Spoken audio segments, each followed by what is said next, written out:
Welcome back to Summarize Science. Today, we're looking at a fascinating study that asks, who is actually better off, people in rural America or urban America? To find out, researchers did something incredible. They analyzed 2.6 billion geolocated social media posts from across the United States.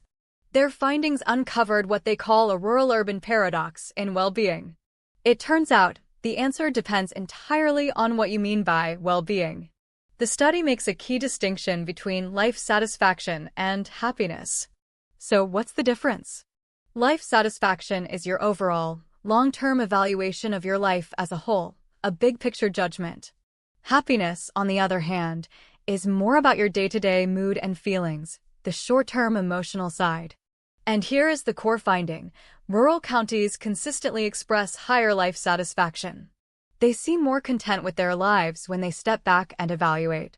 But urban counties exhibit greater happiness, showing more momentary positive emotions in their posts. The researchers also looked at politics and income.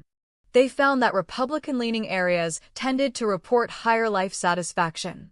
Income also played a role in life satisfaction, but interestingly, it had almost no effect on day-to-day happiness once other factors were considered.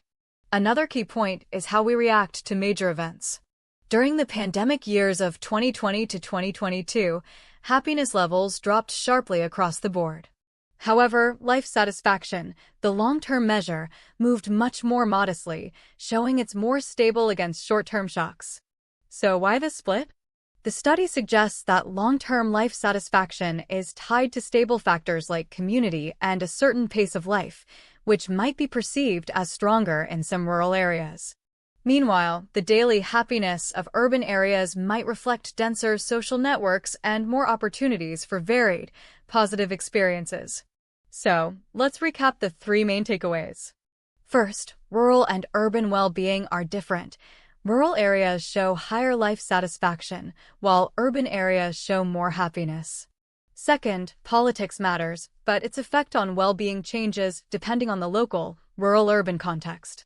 And third, our daily happiness is very sensitive to national events, while our long-term life satisfaction is much more resilient. What does this all mean?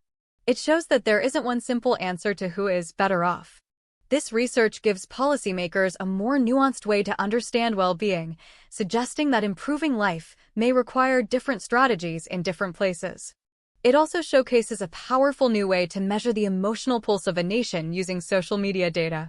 This provides a fascinating, data-driven look into the two Americas of well-being. Thanks for watching Summarize Science.